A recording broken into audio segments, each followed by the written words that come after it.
أسمعي ليلي نشيدي واملئي قلبي سرورا وله اللحن أعيدي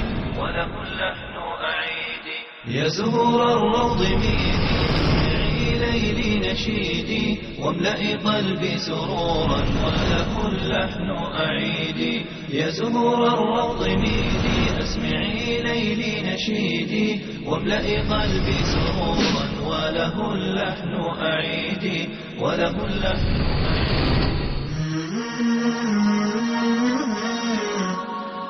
السلام عليكم ورحمة الله وبركاته ودنا የተከበራችሁ የሐኪም ፕሮግራም ተከታታዮች ዛሬም እንደተለመደው የጤና ባለሙያ ይዘንላችሁ ቀርበናል አብራችሁ እንድትቆዩ በታላቅ አክብሮት እንጋብዛለን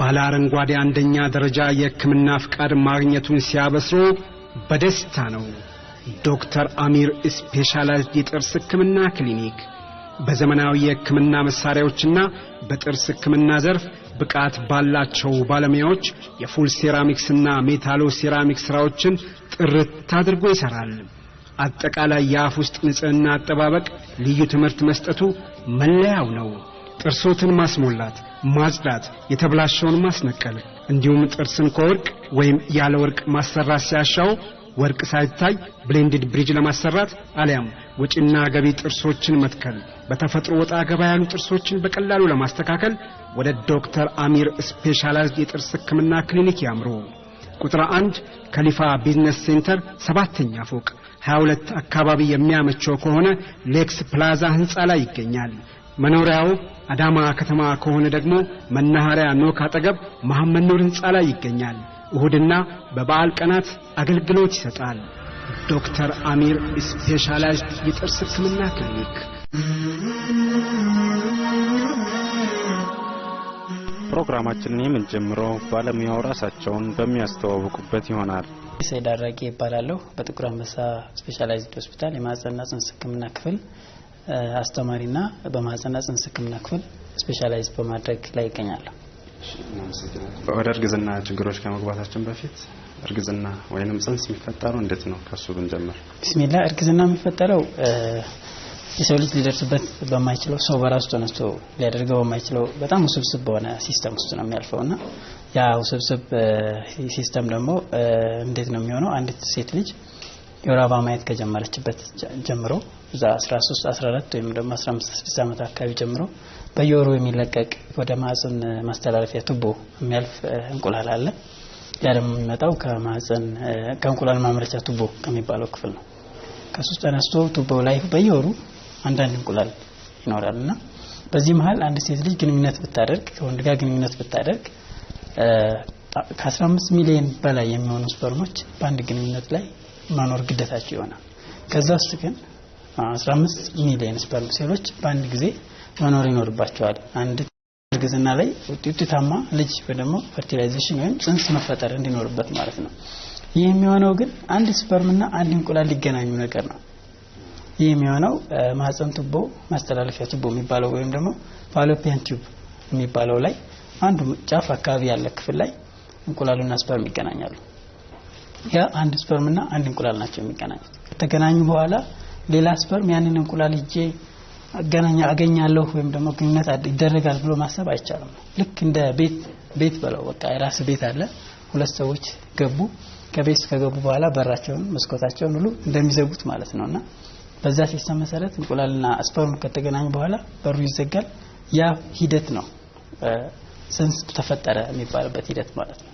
ይህ የሚሆነው 14ኛው ቀን አካባቢ ነው ማህፀን የወር አበባ አንዲት እናት የወር አበባ ካየችበት 12ኛው ቀን አካባቢ ከመጀመሪያ ቀን ካየችበት ጀምሮ 14ኛው ቀን አካባቢ ላይ ይሄ ይፈጠራል ይህ ሲፈጠር ነው ጽንስ ተፈጠረ የምንለው ማለት ነው የተፈጠረው ጽንስ ደግሞ የእድገት ደረጃውን ከጊዜ ጋር ያይዘው ተጠቅስልን እንግዲህ ጽንስ እዚህ ጋር ከተፈጠረ በኋላ የማህፀን ማስተላለፊያ ቱቦ ላይ ተፈጠረ እዛ ከሁለት ቀን ከ3 ቀን በላይ ሊቆይ አይችልም ከዛ ቀጥታ ቀስ በቀስ 6ኛና 7ኛው ቀን ላይ የማህፀን ግድግዳው ላይ ተረጋግቶ የሚቀመጥበት ታይም ይደርሳል ጊዜ ይደርሳል ማለት ነው በዛ ሂደት ውስጥ ማህፀን ግድግዳው ላይ ካረፈ በኋላ የመጀመሪያዎቹ 3 ሳምንታት አካባቢ እስከ 21ኛው ቀን ድረስ እዛው አካባቢ ያለ ነገሮችን እንደ ምግብነት ተጠቅመው ይኖርና ከአንደኛው ቀን ጀምሮ የእንግዳ ልጅ የሚባለው ይመጣል፣ ስራውን ይጀምራል። ከዛ በኋላ ማህፀን ግድግዳው ላይ የእንግዳ ልጁ ይያያዛል። ከዛ ጽንሱ እያደገ ይሄዳል። ከ3 ሳምንት እስከ 10 ሳምንት ባለው ጊዜ ውስጥ ያ10 ሳምንት ማለት ጽንሱ ከተፈጠረበት ጊዜ ጀምሮ ማለት ነው ያለው ጊዜ ደግሞ ማለት ሁሉም የሰውነት ክፍሎች መፈጠር የሚጀምሩበት ፔሪየድ ተብሎ ይጠራል ማለት ነው። ከዚህ የመጀመሪያው 10 ሳምንት ማለት ነው። ከመጨረሻው ወር አበባ ካየችበት ምን ቁጥር ከሆነ የመጀመሪያው 8 ሳምንት ማለት ነው። በዚህ ጊዜ ነው እንግዲህ ያለ ሐኪም ትዕዛዝ መድኃኒት ቢወሰድ ወይም ደግሞ መድኃኒቱ ችግር እንደማያመጣ ያልተረጋገጠ መድኃኒት ቢወሰድ በሆነ አካል ላይ ችግር ያመጣል ተብሎ የሚፈራበት ፔሪየድ ማለት የመጀመሪያው 10 ሳምንት ወይም የመጀመሪያው 2 ወር ማለት ነው።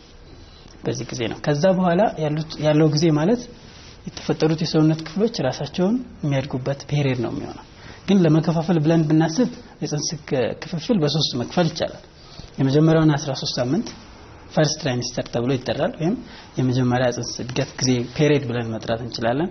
ከ14ኛው ሳምንት እስከ 27ኛው ሳምንት ያለውን ደግሞ ሁለተኛው የጽንስ እድገት ጊዜ ብለን መጥራት እንችላለን። ከ28 እስከ መጨረሻው ወይም ደግሞ መጨረሻው ቢባል 42 ሳምንት ያለው ጊዜ ሶስተኛው ትራይሚስተር ወይም ሶስተኛው የጽንስ እድገት ጊዜ ብለን መከፋፈል እንችላለን።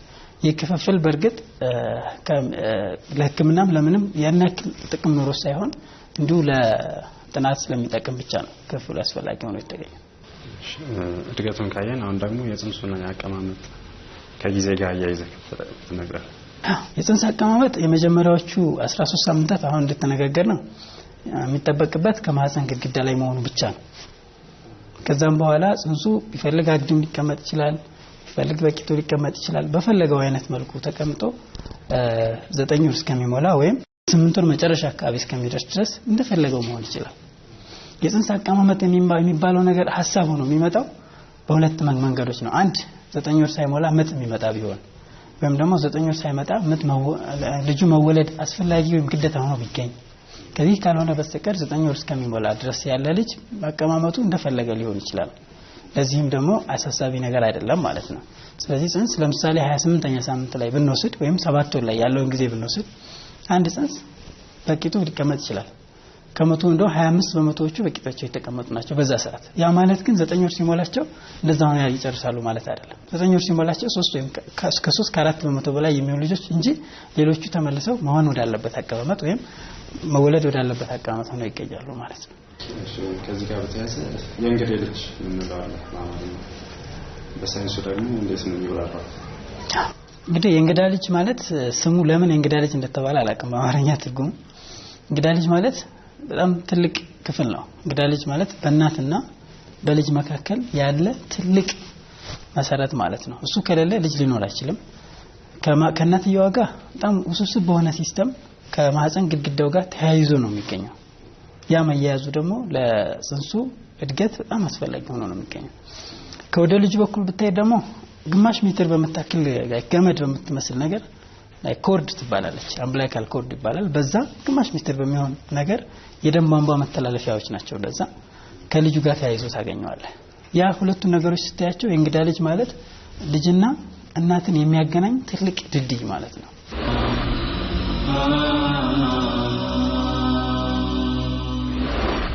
አሁን እንደሚታወቀው ጽንስ ማለት ሳምባ የለውም፣ ልብ የለውም፣ ጉበት የለውም አይደለም። ምንም እነዛ አካል ክፍሎቹ ስራ ላይ አይደሉም። እንግዳ ልጅ ማለት ቅድም እንደነገርኩ እንግዳ ለምን እንደተባለ አልገባኝም ያልኩ ለዛ ነበርና የልጁ ኩላሊት ነው እንግዳ ልጅ። ለልጁ እንደ ኩላሊት ሆኖ ያገለግለዋል፣ እንደ ጉበት ሆኖ ያገለግለዋል፣ እንደ በሽታ መከላከያ ሲስተም ሆኖ ያገለግለዋል፣ እንደ በሽታ ተከላካይ ላይክ ማንኛውም ነገር ሂዶ በእንግዳ ልጅ አልፎ ወደ ልጁ ሂዶ በሽታ ሊሆን አይችልም።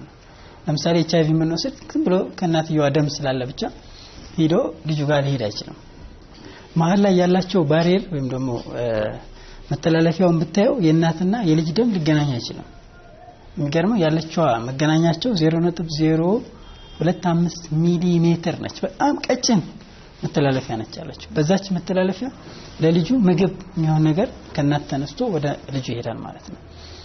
በሽታ እንኳን ቢመጣ ይተላል። ከዛ ሆርሞኖች የሚባሉ አሉ። ለምሳሌ እንቅርት የሚባለው ሆርሞን አሁን ልጁ ጋር ስራውን ላይ ሰራ ይችላል። አእምሮ ውስጥ ያሉ ሆርሞኖች ስራቸው ላይ ሰሩ ይችላሉ መጀመሪያ አካባቢ ላይ ማለት ነው። እነዚህ ሁሉ ተላልፈው በእንግዳ ልጅ አልፈው ነው ለምግብነትም ለተለያየ እድገትም ስኳር ሊሆን ይችላል፣ ምግብ ሊሆን ይችላል፣ ለደም የሚያስፈልገው ኦክሲጅን ሊሆን ይችላል። ይህ ሁሉ የሚያልፈው በእንግዳ ልጅ ብሎ ነው ማለት ነው። ስለዚህ እንግዳ ልጅ ላይ ትንሽዬ ነገር ችግር ቢፈጠር ልጁ ላይ ነው ችግር ያለው ማለት ነው። ስለዚህ እንግዳ ልጅ ማለት ትልቁ የጽንስ መሰረት ወይም ደግሞ መኖሪያው ማለት ነው። በቃ የምግብ ምንጩ የሁሉም ነገር መሰረቱ ነው ማለት ነው። በአማርኛ ወይም እትብት የምንለው ነው ከተወለደ በኋላ የሚቆረጠው የእንግዳ ልጅ ነው ማለት ነው። አምብሊካል ኮርድ አምብሊካል ኮርድ ያው ሆዱ ላይ የሚያያዘው ክፍል ያ መገናኛቸው ገመድ የሚባለው ወይም አምብሊካል ኮርድ የሚባለው ክፍል እሱ ነው ማለት ነው። ልክ ነህ። ግን ከሱ ውጭ ያለ ትልቅ አለ። እሱም ደግሞ የልጁን 1/6 ሆኖ ነው የምታገኘው ክብደቱ። ያ ማለት ልጁ 3.5 ኪሎ ቢሆን በአማካይ 500-600 ግራም ወይም ግማሽ ኪሎ አካባቢ የሚሆን ክፍል አለ። ያ ነው ከእናትየዋና ከማህፀን ግድግዳው ጋር ተያይዞ ለልጁ ምግብ የተለያዩ ነገሮችን ማስተላለፊያ ሆኖ የሚያገለግለው። አሁንም ከጽንስ ውስጥ አልወጣንም። ለልጁ ደግሞ የእንሽርት ውሃ አለ፣ ፈሳሽ ነው በእንግሊዘኛው እናንተ አምኒዮቲክ ፍሉድ የምትሉት እሱ ከምንድን ነው የተሰራውና ጥቅሙንም በዛው አያይዘን ምንድነው እሱ አምኒዮቲክ ፍሉድ ወይም ደግሞ በአማርኛው እንሽርት ውሃ ተብሎ የሚጠራው? እንደዚሁ አብዛኛው አሁንም ከነዚህ ከማህፀን ከእንግዳ ልጅ መተላለፊያ ጋር ተያያዥነት ያለው ነገር ነው። እንግዳ ልጁ ስራውን ቢያቆም ቢቀንስ ማህፀን የእንሽርት ውሃ የሚባለው መጠኑ መቀነሱ አይቀርም ነው።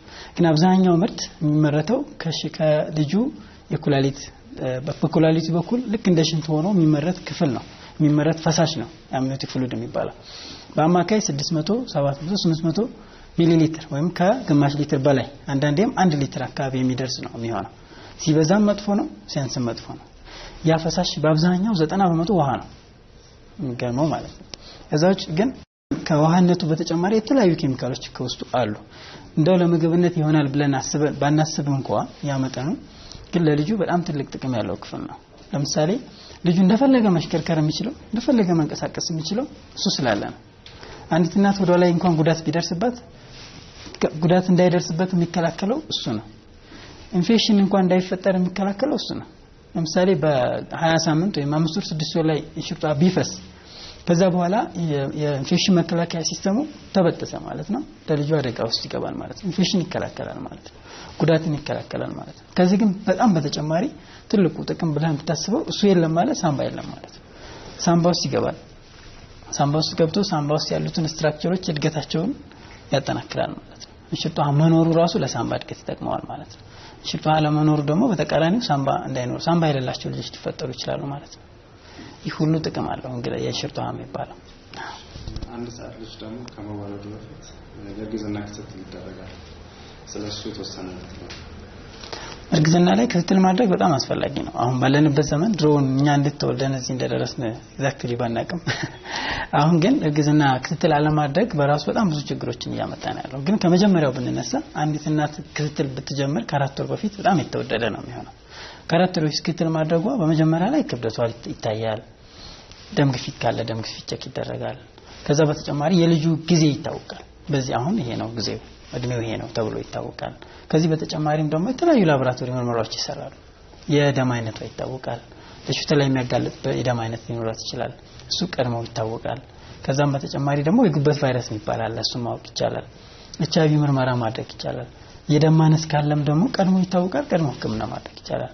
ስኳር በሽታ ሊኖራት ይችላል። እሱንም ቀድሞ መከላከልና ማከም ከጽንሱ ላይ የሚያመጣቸው በርካታ ችግሮች ቀድሞ መከላከል ስለሚቻል ክትትል ማድረግ በአሁኑ ዘመን በጣም አስፈላጊ ነው።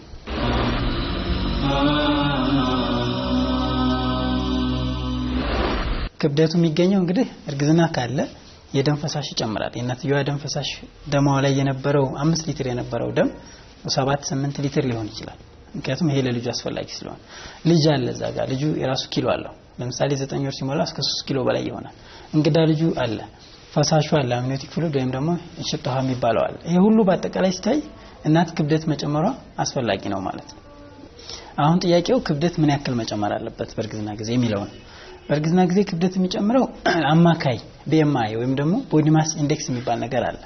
ቦዲ ማስ ኢንዴክስ የሚለካው የሴትየዋ ከእርግዝና በፊት የነበራት ክብደት ሲካፈል ላላት ቁመት ሲባዛ ቁመቱን በራስ በራሱ ማባዛት ነው። ይህ ቁጥር ለአማካይ ለሆነ ለሁሉም ሰው ከ18 እስከ 24.5 ነው። ከዚህ በላይ ያሉ ሰዎች ከ25 በላይ ያሉ ሰዎች ወፍራም ናቸው ማለት ነው። ከ18 በታች ያሉ ሰዎች ደግሞ ቀጭን ናቸው ማለት ነው። ስለዚህ አሁን ክብደት ይሄን ያክል መጨመር አለበት ለማለት ክብደታቸውን ማወቅ ያስፈልጋል ማለት ነው። ስለዚህ ከ18 በታች ያላቸው ሰዎች ክብደታቸው እስከ 18 ኪሎ ሊጨምር ይችላል በእርግዝና ጊዜ። ያ ደግሞ ተቀባይነት ያለው ትክክል ነው ማለት ነው መሆን አለበት ማለት ነው። ምክንያቱም አሁን የዘረዘርኳቸው ክብደት ሊጨምሩ የሚችሉ ነገሮች መኖር ስላለባቸው ማለት ነው። አማካይ የሆነ ክብደት ያለው ሰው ከ18 እስከ 24.5 ያለው ሰው በአማካይ 12-13 ኪሎግራም መጨመር ይኖርበታል በእርግዝና ጊዜ። ይህ መጨመሩ ለልጁ ትክክለኛ እድገት እነዛ ቅድም የዘረዘርናቸው ነገሮች በትክክል እየሄዱ መሆኑን ይነግረናል ማለት ነው። ልጁ ላይ ችግር አለመኖሩን እየነገረን ነው ማለት ነው በተዘዋዋሪ። ያ በመጀመሪያው 3 ወር 4 ወር ላይ ከ2 ኪሎ በላይ ላይጨምር ይችላል። ግን ከዛ ቀጥሎ ባለው ጊዜ ባሉት 4 ወር እስከ 7 ወር ባለው ጊዜ እስከ 5 ኪሎ መጨመር ተቀባይነት ያለው፣ ከዛ ቀጥሎ ያለው 5 ኪሎ ተቀባይነት ያለው። አሁን ችግር የሚባለው መቼ ነው? ችግር የሚባለው በወር ውስጥ 2 ኪሎ ከጨመረ ነው ችግር ብለን የምንጠራው። በአንድ ወር ውስጥ ከ2 ኪሎ በላይ ከጨመረ ይሄ ነገር ምናልባት ደም ግፊት ሊያመጣ የሚችል ኪሎ መጨመር ሊሆን ይችላል፣ ወይም ደግሞ ስኳር በሽታ ጋር የተያዘ ችግር ሊኖር ይችላል ብለን የምንሰጋው ነገር አለ ማለት ነው። ከዛ መጨረሻ ላይ የምናየው ክብደታቸው ከ25 በላይ የሆኑ ሰዎች በተለይም BMI-ያቸው ከ25 በላይ የሆኑ ሰዎች ላይ ስንመለከት BMI ማለት የሰውነት ክብደት ከቁመት ጋር ተነጻጽሮ ማለት ምክንያቱም አጭር የሆነ ሰው ክብደቱም ማነስ ይኖርበታል።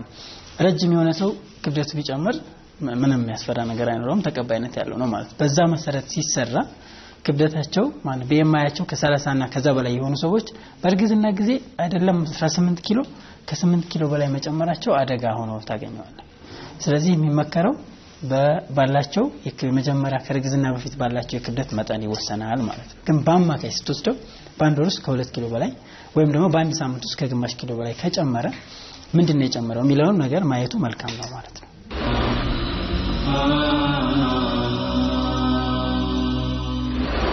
በክትትል ውስጥ የሚደረጉ ነገሮች አሁን እንደተነጋገርነው ናቸው። ክብደት መለካት፣ ደም ግፊት መለካት፣ የሚታወቅ የስኳር በሽታ፣ የኩላሊት ህመም፣ የልብ ህመም እና ሌሎች ተጨማሪ በሽታዎች ካሉ እነሱን ማረጋገጥ፣ የደም አይነቶችን መስራት፣ የደም አይነት ምንድነው RH የሚባል ችግር አለው የሚለውን ማየት፣ የጉበት ቫይረስ፣ ሲፊሊስ የሚባል ደግሞ ጨብጣም ባል በሽታዎችን ቼክ ማድረግ፣ እነዚህ ነገሮች ማየት፣ የእርግዝናው የጽንሱን ሁኔታ አልትራሳውንድ ማንሳት፣ አፈጣጠር ችግር አለው ወይ፣ ጊዜው ትክክል ነው ወይ፣ ከተባለው ጊዜ ጋር አብሮ ይሄዳል የሚለውን ነገር ማወቅ፣ ምናልባት ያ ልጅ 9 ወር ሲሞላው ጊዜው አላለፈም ወይስ ደግሞ ቀድሞ ነው የተወለደው የሚለውን ነገር ለክትትልና ለሕክምና ስለሚጠቅም እነዚህ ነገሮች እናደርጋለን በክትትል ሰዓት። በእርግዝና ብቻ የሚከሰት የሚባል ደም ግፊት አለ። በደም ግፊት ከእርግዝና ውጭም ሊከሰት ይችላል እንደሚታወቀው ማለት ነው። ግን በእርግዝና ጊዜ ብቻ የሚመጣው ደም ግፊት የሚባለው ከ20 ሳምንት በኋላ ወይም ደግሞ ከ5 ወር በኋላ የሚከሰት ደም ግፊት ተብሎ ይጠራል። ደግሞ እሱም ልጅ ከተወለደ በኋላ በ6 ሳምንት ውስጥ የሚጠፋ ተብሎ ነው የሚታወቀው። የዚህ አይነት ደም ግፊት አለ። መንስኤው ይሄ ነው፣ ይሄ ችግሮች፣ ይሄ ማነስ፣ ይሄ መብዛት ያመጣዋል ተብሎ የሚታወቅ ነገር በትክክል የለም። ነገር ግን የሚጠረጠሩ ነገሮች አሉ፣ ወይም ደግሞ ለዚህ አደጋ ያጋልጣሉ ተብሎ የሚታሰቡ ነገሮች አሉ። የመጀመሪያ ልጅ መሆን ላይ ከ20 ዓመት በፊት የመጀመሪያ ልጅ መሆን እንደ መንስኤ ተብሎ ይጠቀሳል። ከ35 ዓመት በፊት እድሜ መጨመር፣ ምክንያቱም ያ ምናልባትም ወደ ከእርግዝና ውጭ የሚመጣው የደም ግፊት ጋር የተገናኘ ሊሆን ስለሚችል እሱም ይጠቀሳል። እና አንዳንድ ሀገሮች ላይ ደግሞ የካልሲየም መጠን እጥረት ያለባቸው አካባቢዎች ላይ ለምሳሌ ፊሊፒንስ ምናምን አካባቢ ላይ ካልሲየም እጥረት እንዳላቸው ደማቸው ውስጥ ታወቀ። በሱ እጥረት ምክንያት የተከሰቱ ደም ግፊት አለ። ከሱ ውጭ ግን የኩላሊት በሽታ ቀድሞ የነበረው ደም ግፊት በሽታ የሚባል አለ። እሱ ካለ ተደርቦ የመምጣት ባህሪ አለ። እንዲሁም በእርግዝና ጊዜ የሚመጣ ስኳር በሽታ ወይም ከእርግዝና ውጭም የነበረ ስኳር በሽታ ካለም 25 በመቶ ቻንሱን ይጨምራል ማለት ነው። ክብደት መጨመር፣ መንታ ማርገዝ በራሱ አንዱ እንደ መንስኤ የሚጠቀስ ነገር ነው። ከዚህም በላይ በርካታ የሚዘረዘሩ መንስኤዎች አሉ። ይሄ ነው መንስኤው ኤግዛክትሊ ይሄ ስላለ ግን ደም ግፊቱ ይከሰታል ብለን በትክክል መናገር አንችልም። እነዚህ ሁሉ ተደምረው አንዱ ካለ አንዱ የማምጣት ባህሪ እንዲሁም ደግሞ ከዘረዘርናቸው ውስጥ አንድ መንስኤ የሌላቸው መንስኤው ምንም የሌለበት ሆኖ ግን ደም ግፊት ተከስቶ የምታገኝባቸው ሁኔታዎችም ስላሉ እሱ ላይ በትክክል መናገር ያስቸግራል ማለት ነው። ደም ግፊት ያለባት እርጉዝ ሴት ምንድነው የሚደረግላት ህክምና? ለአንዱ ክትትል ማድረጉ የሚጠቅመው ይሄ ነው። እንግዲህ ደም ግፊት ካለ መቼ ነው የተከሰተበት ጊዜ ያመጣቸው ጉዳቶችን ማየት ያስፈልጋል። ደም ግፊት በእናት ላይ በጣም በርካታ ችግሮችን ያስከትላል። በእናት ላይ ኩላሊት ላይ የሚያመጣቸው ችግሮች አሉ፣ ደም ላይ የሚያመጣቸው ችግሮች አሉ፣ ጉበት ላይ የሚያመጣው ችግር አለ፣ እንዲሁም አእምሮ ላይ የሚያመጣው ችግር አለ። አእምሮ ላይ የሚያመጣው ችግር ከተባለ እንግዲህ የሚጥል አይነት በሽታ መጣል ነው። በቃ እዛ ጋር የደረሰው ማለት የደም ግፊት የመጨረሻው ከፍተኛ ደረጃ ሲደርስ ነው እንደዛ የሚያደርገው።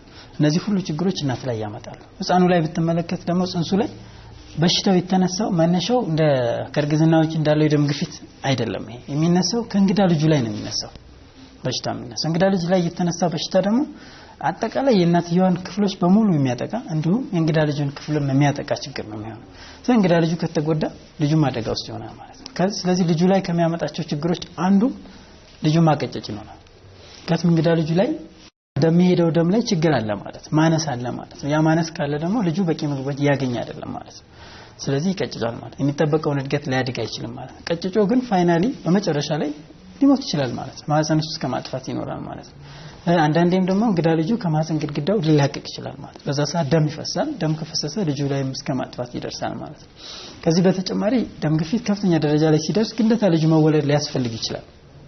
እዛ ደረጃ ላይ ሲደርስ ልጁ ሲወለድ ጊዜው ያልደረሰ ስለሚሆን አሁንም ልጁ ላይ በጣም ህፃን ይሆናል። 1 ኪሎ 2 ኪሎ ያልሞላ ልጅ ስለሚሆን ለልጁ እድገት አደጋ ውስጥ ይከታል ማለት ነው። እነዚህ ናቸው የሚያመጣቸው ችግሮች። ስለዚህ ህክምናውን ብንመለከት የሚወሰነው በሽታው ያመጣው ደረጃ ነው። ደም ግፊት እርግዝና ላይ ከተከሰተ ወደ ኋላ አይመለስም ማለት ልክ አሁን መድኃኒት ሰተህ ሌላ ጊዜ የሚከሰተው የደም ግፊት የሚባለው አለ አይደለም። ከእርግዝና ውጭ የሚከሰተውን የደም ግፊት መድኃኒት ሰተህ ግፊቱን ኖርማል ወይም ደግሞ ትክክለኛው መጠን ላይ አምጥተህ ትቆጣጠረዋለህ። እዚህ ላይ የሚከሰተውን የደም ግፊት ግን በመድኃኒቶች የምትቆጣጠረው አይደለም። መጠኑን ልትቆጣጠረው ትችላለህ። ነገር ግን እናት ላይም ሆነ ልጅ ላይ የሚያመጣቸውን የውስጥ ችግሮች መከላከል ወደ ኋላ መመለስ አይቻልም። አንዴ ከጀመረ እስከሚወለድ ድረስ የሚቀጥል በሽታ ነው። ልክ ልጁ ሲወለድ ነው በሽታነቱን የሚጠፋው ማለት ነው፣ የሚቀንሰው ማለት ነው። ልጅ እስካልተወለደ ድረስ በሽታው ወደ ኋላ አይመለስም። ስለዚህ ህክምናው የሚወሰነው በበሽታው ባመጣቸው ጉዳቶች ልክ ነው የሚወሰነው። ከፍተኛ ደረጃ ላይ የደረሰ ኩላሊት ላይ፣ ጉበት ላይ፣ ደም ላይ እንደውም አእምሮ ላይ ያደረሰው ችግር ካለ ወይም ልጁ ላይ ያመጣው ችግር ካለ የትኛውም አይነት ጊዜውም 7 ወርም 6 ወርም በማንኛውም ሰዓት ላይ እርግዝናው ማቋረጥ ሊያስገድድ ይችላል።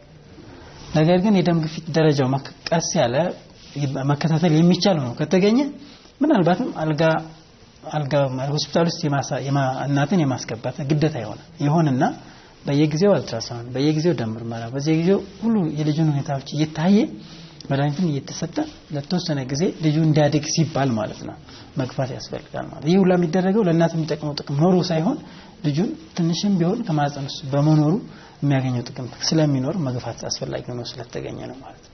ከደም ግፊት ጋር ያለውን መንስኤውንም ጥቅሙንም እንዳለ ያይዘህ ነግረህናል። አሁን ደግሞ ስኳር በሽታ ተጋላጭ የሆኑ እናቶች የትኞቹ ናቸው? የስኳር በሽታ የሚጋለጡ እናት ማለት ስኳር በሽታ ልክ እንደ ደም ግፊት አሁንም ሁለት አይነት ነው። በእርግዝና ጊዜ የሚከሰት ስኳር በሽታ የሚባል አለ። ከእርግዝና ውጭ የሚከሰት ስኳር በሽታ የሚባል አለ። ያ ከእርግዝና ውጭ የሚከሰተው ስኳር በሽታ ከእርግዝና ጋር የሚገናኘው ጋር አሁንም ተጨምሮ የመምጣት ባህሪ እንዳለ ሆኖ ነገር ግን በእርግዝና ጊዜ ብቻ የሚመጣ ስኳር በሽታ የሚባሉ እናቶች የሚያጠቃቸው እናቶችን መዘርዘር እንችላለን።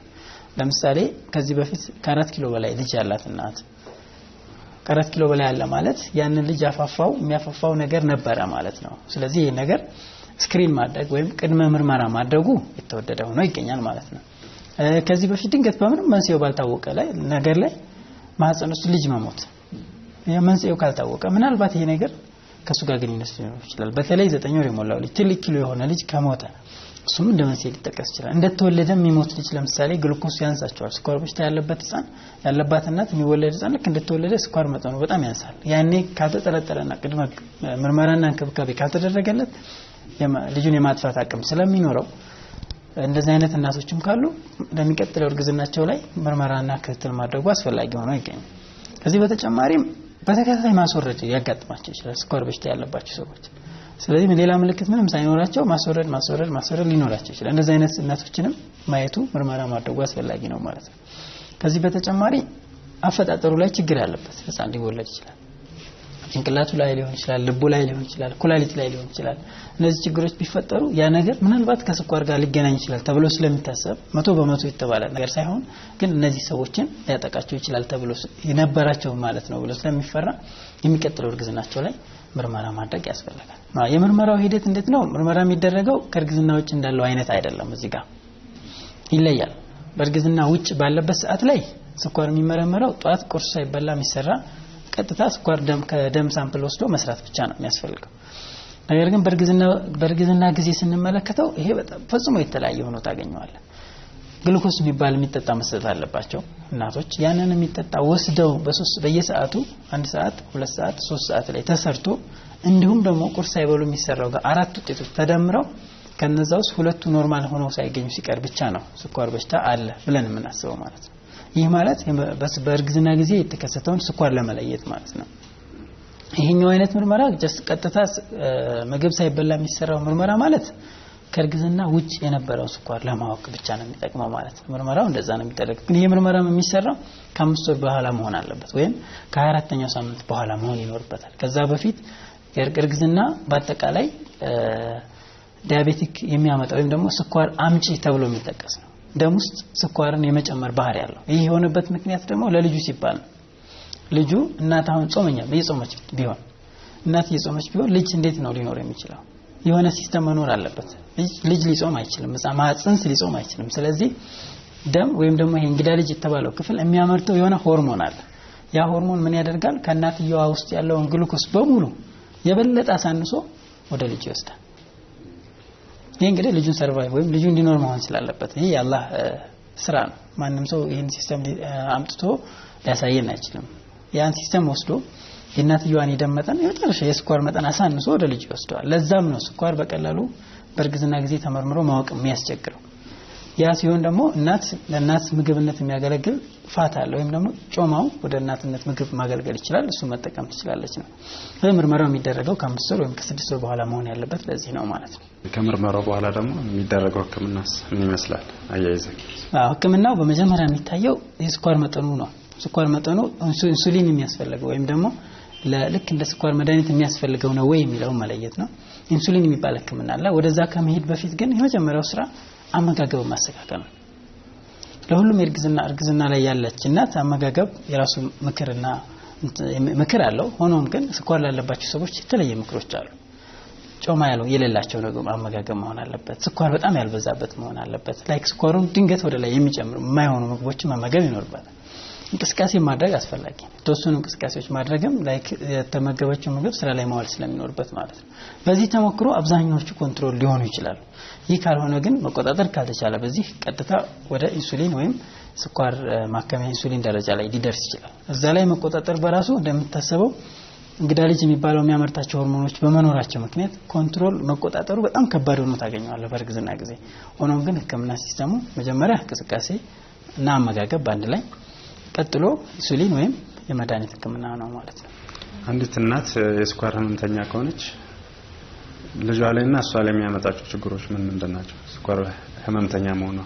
ስኳር ህመም እንግዲህ ያው ከእርግዝና ውጭ የተከሰተው ስኳር ህመም የሚባለው ከሆነ ከመጀመሪያው ጀምሮ ተከታታይ የማስወረድ ችግር ማምጣት ነው አንዱ ችግር። ከዛም እሱን ያለፈ ስትል ደግሞ ከጉበት ላይ ልብ ላይ አይምሮ አካባቢ ላይ የሚፈጠር ያፈጣጠር ችግር ማምጣቱ ነው። እሱን አለፈ በቃ አሁን ደህና ነው ስትል ደግሞ 9 ወር ከሞላ በኋላ ያን ስኳር መቆጣጠር ካልተቻለ ትልቅ ልጅ ያደርገው ይችላል። ትልቅ ልጅ ሆነ ማለት ደግሞ ሲወለድ ያስቸግራል። ድንገት መሞትን ያመጣል። ልክ 9 ወር ከሞላው በኋላ ድንገት መሞት የማምጣት አቅም አለው ስኳር በሽታ። እዛው ማህፀን ውስጥ ያለ መሞትን አደጋ ከተወለደም በኋላ የሚያመጣቸው በርካታ ችግሮች አሉት። ያ ማለት ይሄ እንግዲህ ልጁ ላይ የሚያመጣው ችግር ነው ማለት ነው። ልጁ ላይ በጣም ከባድ ነው። ግን ስኳሩን ከመጀመሪያው ጀምሮ ወይም ደግሞ ከእርግዝናም በፊት ማማከር ሊያስፈልግ ይችላል። ሐኪም ማማከር ሁላ ሊያስፈልግ ይችላል። ስኳሩን መቆጣጠር የተቻለበት ሁኔታ ካለ እንደማንኛውም ስኳር እንደሌላቸው ሰዎች ደረጃ ማቅረብ ይቻላል። ልጁ ላይ የሚያመጣውን ችግር ምናልባት እናትየዋ ላይ የሚያመጣውን ችግር እዛን ያክል ደረጃ ማድረስ ሊያስቸግር ይችላል። እናት ላይ ኩላሊት ላይ ችግር ያመጣል። ልብ ላይ የሚያመጣው ችግር ይጨምራል። አይን ላይ የሚመጣው ችግር በተለይ አይን ላይ የሚመጣው ችግር ይጨምራል። እነዚህ ችግሮች ይጨምራሉ በእናት ላይ። ነገር ግን ለዚህ ሁሉ ክትትል ያስፈልጋል። አንዳንዴም ስኳር በሽታ ስላለ ብቻ እርግዝና ልትከለክልበት የምትችልበት ደረጃ ሊደርስ ይችላል። አይን ላይ የሚያመጣው ችግር ማለት ነው። ስለዚህ በእርግዝና ጊዜ ስኳር በሽታ ካለ እነዚህ ነገሮች ይባባሳሉ ማለት ነው።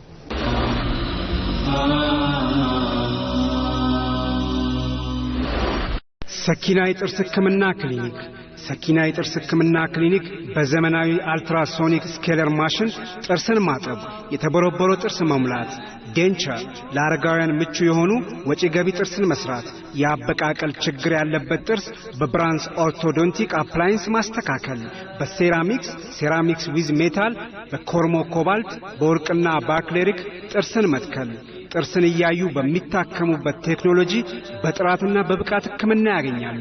አድራሻ አውቶቡስ ተራ አበነ ምንጻ 6ኛ ፎቅ ላይ ሰኪና የጥርስ ህክምና ክሊኒክ።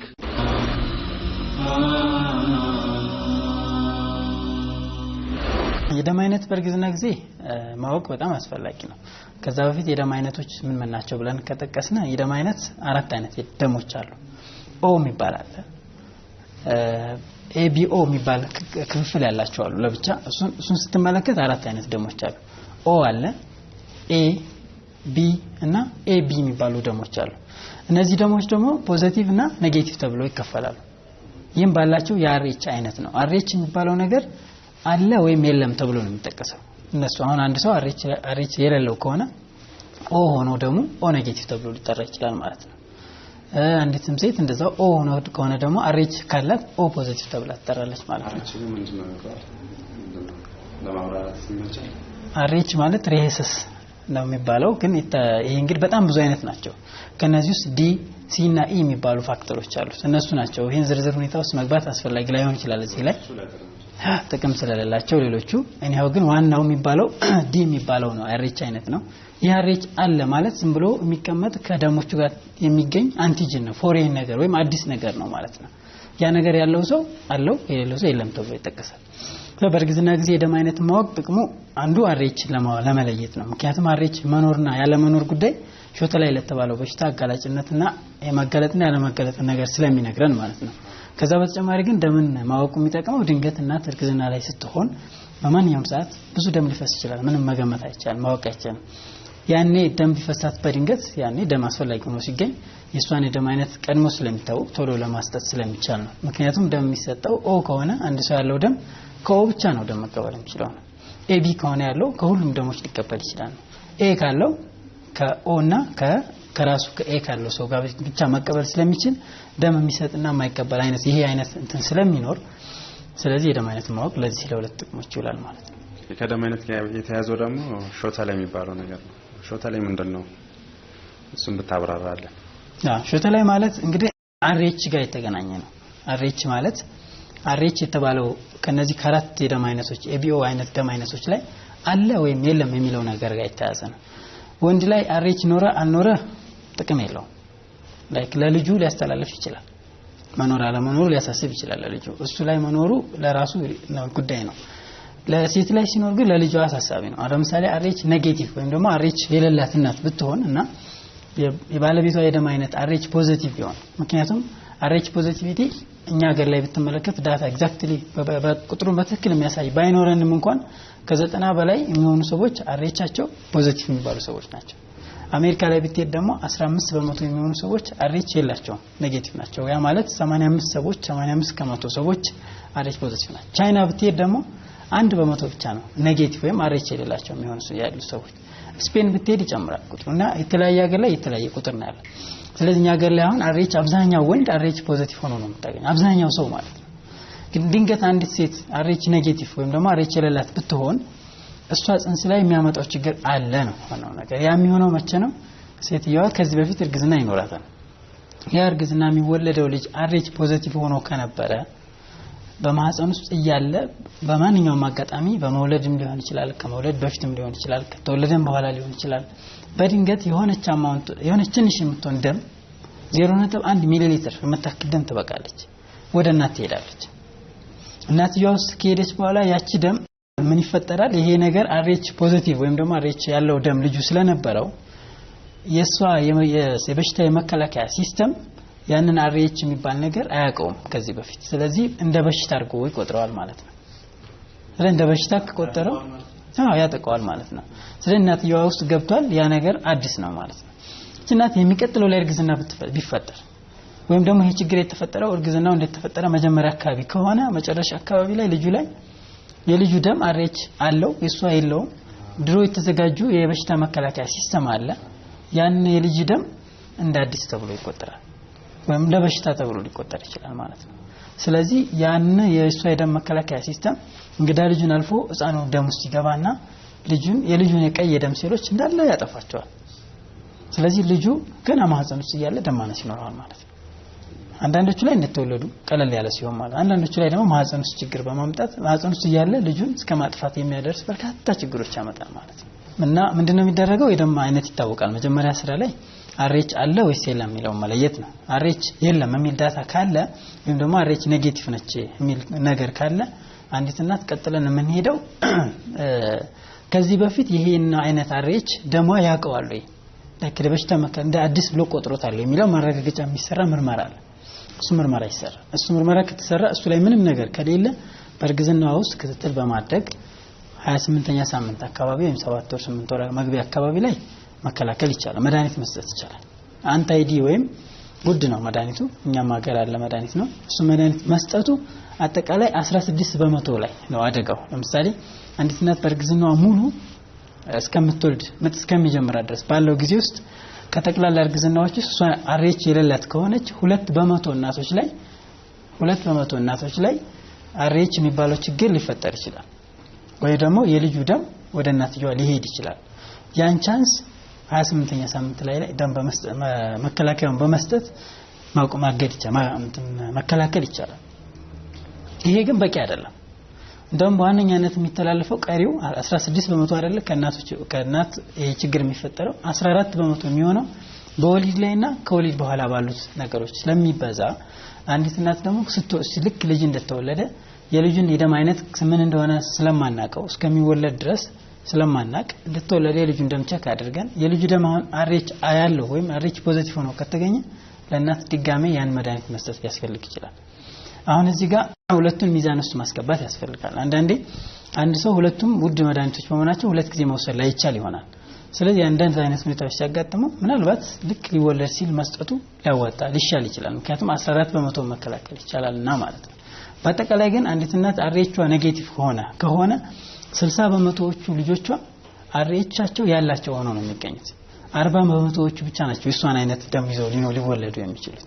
በአባትየው የደም አይነት ይወሰናል ማለት ነው። እንደዛ ስለሚሆን ለሁሉም ልጆች ትንሽም ቻንስ ቢኖረው ቻንሱ ወይም ደግሞ አደጋው ትንሽ መሆኑ ይታወቃል። ነገር ግን አንዴ ከተከሰተ ከዛ በኋላ ላይ ሊኖራት የሚችለው ልጆች ሁሉም ላይ ይሄ ችግር መከሰቱ ስለማይቀር አንድ ጊዜ እንዳይከሰት መከላከሉ አስፈላጊ ነው ስለሚገኝ መከላከያው መውሰዱ በጣም አስፈላጊ ነው ማለት ነው። የዚህ የሾታ ላይ የመከሰት ስርጭት በአገራችንና በዓለም አቀፍ መረጃ አለ? ሾታ ላይ ቅድም እንዳየሁት አሬች ኔጌቲቭ ወይም ደግሞ አሬች የሌላቸው የሚባሉ አገሮች ላይ እንደየቦታው ይለያያል። ስፔን 30% ሆኖ ታገኘዋለህ። ቻይና በጣም ትንሽ ነው 1% ነው። አሜሪካ 15% ነው። በአጠቃላይ ዓለም ላይ ግን 6% አካባቢ ነው አሬች ኔጌቲቭ የሚባለው። ችግሩ ግን በሽታ የመሆን እድሉ ግን አሁን ላይ ወይም ደግሞ ሾታ ላይ የሚባለው በሽታው ነው። በሽታ የመሆን እድሉ ዓለም ላይ በጣም ዝቅተኛ ነው። አንደኛ ሕክምናው ነው። ሁለተኛ ደግሞ የደም አይነት በራሳቸው መለያየቱ። ለምሳሌ አሁን ደግሞ እርጉዝ ሴቶች ማድረግ ያለባቸው የአካል ብቃት እንቅስቃሴዎች አይነቶቹ ምንም አይነት ናቸው? እናቶች እንግዲህ ከመጀመሪያ 3 ወር አካባቢ ማስመለስ፣ ማቅለሽለሽ ምናምን ችግሮች ይከሰታሉ። በዚህ ሰዓት ቤት ሆነው ትኩስ ነገር ሽታ ያላቸው ምግቦችን መስራት በራሱ ማስመለስ ምናምን ነገሮችን የማባባስ ባህሪ ስለሚኖራቸው ምናልባት እንደዚህ አይነት ችግሮች ካሉ ከነዚህ ነገሮች መታቀቡ መልካም ሊሆን ይችላል። ከዛ ውጭ ግን ማንኛውንም ስራ መንቀሳቀስም ሆነ ማለት መብታቸው። በአመጋገብ ደረጃ የምትመለከተው በዚህ ሰዓት ነው አመጋገብ ላይ ጥንቃቄ የሚያስፈልግ የመጀመሪያዎቹ 10 ሳምንታት ብያለሁና ቅድም በዚህ ሰዓት ምንም አይነት መድኃኒት መወሰድ አግባብ አይደለም። ሐኪም ያዘዘው ግዴታ የሆነ እና ደግሞ ይሄ መድኃኒት እርግጥ ጽንሱ ላይ ምንም አይነት ችግር እንደማያመጣ የተረጋገጠ መድኃኒት መሆን ይኖርበታል። ከዛ ውጭ አመጋገብ ላይ ሁሉን ነገር መመገብ ይቻላል። በዚህ ሰዓት የማይመከሩ ምግቦች ለምሳሌ ጮማ የበዛባቸው ምግቦች ሊሆኑ ይችላሉ። ሆድ በጣም እስከሚጠግብ መብላት ሊሆን ይችላል። ወይ ደግሞ ራብ በጣም እስከሚርብ ድረስ መቆየት። እነዚህ ነገሮች የተከለከሉ ናቸው። ለምንድነው? ማስመለስ፣ ማቅለሽለሽ ምናምን ችግሮችን ያባብሳሉ ተብሎ ስለሚታሰብ። ነገር ግን ከዛ በኋላ ወደ 4 ወር 5 ወር ሲሆን የትኛውንም እንቅስቃሴ ማድረግ ይቻላል። የሆነ ችግር ይሄ ችግር አለብሽ ይሄ ችግር አለበት ተብሎ ሐኪም እስካልከለከለ ድረስ የትኛውንም እንቅስቃሴ ማድረግ ይቻላል። እንቅስቃሴ ላይ የሚከለክል ነገር የለም። አመጋገብ ላይም የሚከለክል ነገር የለም። መቼም አልኮል የሚጠጣ ሰው እዚህ ጋር አናነሳም የለም። አልኮል በየትኛውም ሰዓት በእርግዝና ሰዓት ሙሉ በሙሉ የተከለከለ ነገር ነውና ማለት ነው። ሲጋራ ማጨስም እንደዚሁ የተከለከለ ነው ማለት ነው። ሌሎች ነገሮችም ከኖርማል እኛ ሀገር ላይ ያሉ የአመጋገብ ሲስተሞች በሙሉ በእርግዝና ሰዓት የሚከለከል ነገር አይኖርም ማለት ነው። ቀደም እንዳልኩ ግን የስኳር ህመም ጋር የተገናኙ ችግሮች ካሉ፣ ደም ግፊት ጋር የተገናኘም ችግር ካለ፣ እነዚህ የልብ ህመም ጋር የተገናኙ ችግሮች ካሉ፣ እነዚህ ነገሮች ካሉ ጨው መቀነስ ሊያስፈልግ ይችላል። ጣፋጭ ነገሮች መቀነስ፣ እነዚህ ነገሮች ካልተባለ በስተቀር ከዛውጭ ምንም ችግር የለም። እንደውም በእርግዝና ጊዜ እንቅስቃሴን ብትመለከት ደግሞ በእርግዝና ጊዜ 30 ደቂቃ ምናምን በቀን ወክ ማድረግ ነው ጥሩ ነው የተመከረ። ልክ እንደማንኛውም ሰው ወክ ማድረጉ ጥሩ ነው። በእርግዝና ሰዓት በተለይ ወደ መጨረሻ አካባቢ ተኝቶ ወይም ቤት ውስጥ መዋልም የተመከረም የተወደደም አይደለም። እንቅስቃሴ እዛው ቤት አካባቢ ሊሆን ይችላል። እንቅስቃሴ ማድረጉ የተወደደ ነው። ለምን እርግዝና በራሱ በተለይ ከወለዱ በኋላ ይሆናል የሚበዛው እንጂ ደም መርጋት የሚባል ችግር ያመጣል። አንድ ሴት ቤት ከሄደች በኋላ ከወለደች በኋላ ቤት ውስጥ ተጋርዶ ማንም ሰው እንዳይገባ መደረግ የለበትም። ይሄ አሁን በጣም ብዙ ችግሮች እያስከተለ ነው። አንዱ ችግር የሚባለው ደም መርጋት ማምጣቱ ነው። ይህም ደግሞ እርግዝና መጨረሻ አካባቢ ላይ ተመሳሳይ ችግር ያስከትላል ማለት ነው። ይሄም የሆነው እርግዝናው ላይ የሚመጡ የሆርሞኖች የመዛባት ስለሚኖር ነው። ይህም ለጽንሱ ወይም ደግሞ ለእርግዝናው የተሻለ ሆኖ ይሆናልና ስለዚህ እናቶች በእርግዝናቸው ሰዓት ላይ ሐኪም የከለከለበት ምክንያት እስከሌለ ድረስ መንቀሳቀስም መብላትም ማለትም ይችላሉ ማለት ነው። አንድ ነገር ደግሞ እዚሁ ጠቁመኝ እንድታልፉ የምፈልገው ልክ ሴቶች ከወለዱ በኋላ ወዲያውኑ ወደ ቤት ሄደው መታረስ ነው የሚፈልጉት። ግን እዚህ ጋር ክትትል መጀመር እንዳለባቸው ሲነገራቸው ማድረግ ያለባቸው ምንድነው እና ጥቅሙንም በዛው ፖስትናታል ኬር የሚባለው ምንድነው የሚደረገው? አንዲት እናት ኖርማል ያለምንም አይነት ኦፕሬሽን ከወለደች በ6 ሰዓት ውስጥ ቤቷ መሄድ ትችላለች። በእኛ ሀገር ቤቷ ከሄደች በኋላ ሊከሰቱ የሚችሉ በርካታ ምልክቶች ሊኖሩ ይችላሉ። አንዱ ማድረግ ያለባት ጡት ማጥባት ነው። እንደወለደች ወዲያውኑ በ1 ሰዓት ውስጥ ጡት መጀመሩ ለልጁም ለሷም ጥቅሞች አሉት። ጡት ማጥባቷ አንድ ማህፀን እንዲኮማተር የሚጠቅም ሆርሞን አለ አእምሮአችን ውስጥ አእምሮ ውስጥ የሚመረት ይህ ሆርሞን ይመረታል። ማህፀን ይኮማተራል፣ ደም መፍሰስ ይቀንሳል። 2 ለልጁም ወዲያውኑ ምግብ ስለሚያስፈልገው ጡት መጥባት ይኖርበታል። የመጀመሪያ 3 ቀን የሚባለው ምግብ በጣም አስፈላጊ ሆኖ ስለሚገኝ ማለት ነው። ከዚህ በተጨማሪ አንዲት እናት ቤት ሄዳ መጋረጃ ውስጥ ተጋጭቶ መታረስ ምናምን ተብሎ ረጅም ቀን አልጋ ላይ የምትቆይ ከሆነ የሚከሰተው ችግር አንዱ እግር ላይ ደም መርጋት ነው። ደም መርጋት ከተከሰተ ደግሞ ወደ ሳምባ ይሄዳል። ሳምባ ላይ የሚያመጣው ችግር አለ፣ እስከ ሞት ሊያደርስ ይችላል። ከዚህ በተጨማሪም ግን የሚከሰቱ በርካታ ችግሮች አሉ። ለልጁም መታፈኑ ጥሩ ላይሆን ይችላል፣ ጉዳት ሊኖረው ይችላል። ልጁም ፀሐይ መሞቅ መጀመርበት ሰዓት ሊደርስ ይችላል። በተለይ ህጻናቶች ገና 9 ወር ሳይሞላቸው የተወለዱ ህጻናቶች የካልሲየም መጠናቸው ከሌላው ህጻናት በጊዜያቸው ከተወለዱ ስለሚያንስ ቀድሞ ፀሐይ ላይ ማውጣት ገና 2 ወር 3 ወር ቀደም ብሎ ፀሐይ ላይ ማውጣት ማሞቅ ሊያስፈልግ ይችላል። ከዚህ በተጨማሪ ትኩሳት ሊኖር ይችላል። ማህፀን አካባቢ ላይ ሽታ ያላቸው ፈሳሾች ሊኖሩ ይችላሉ። በኋላ ማየትና መከታተል ይኖርባታል። ስለዚህ ከወለደች በኋላ ቤት ሄዳ መታረስ አለባት፣ አልጋ ላይ መሆን አለባት የሚለው ህግ ህክምና ውስጥ አይኖርም። ፊት አንዲት እናት ክትትል ማድረጓ ለበርካታ ጥቅሞች እንዳላቸው እስካሁንም ስላየናቸው ይሄ በጣም አስፈላጊ መሆኑ ስለዚህ በእርግዝና ሰዓትም ደግሞ ሊኖሩ ይችላሉ የተባሉ ችግሮች ሲነገረን ወይም ደግሞ ስናቅ እነዛን ነገሮች መከታተልና ማየቱ እስከ መጨረሻ መከታተሉ አስፈላጊ ነው። ሐኪም መክረውን ነገር ማወቅም ስለ በሽታ በትክክል ማወቅ በራሱ በእርግዝና ሰዓት አስፈላጊ ሆኖ ነው የምታገኘው። ይሄን ነው በአጠቃላይ ማስተላለፈው መልእክት። አመሰግናለሁ።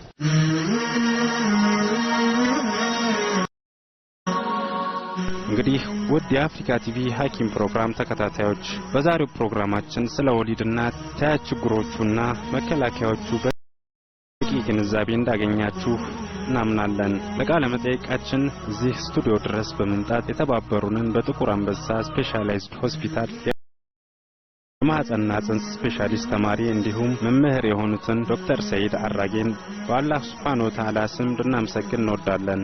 የዛሬውን አበቃን። ወሰላሙ አለይኩም ወራህመቱላሂ ወበረካቱ።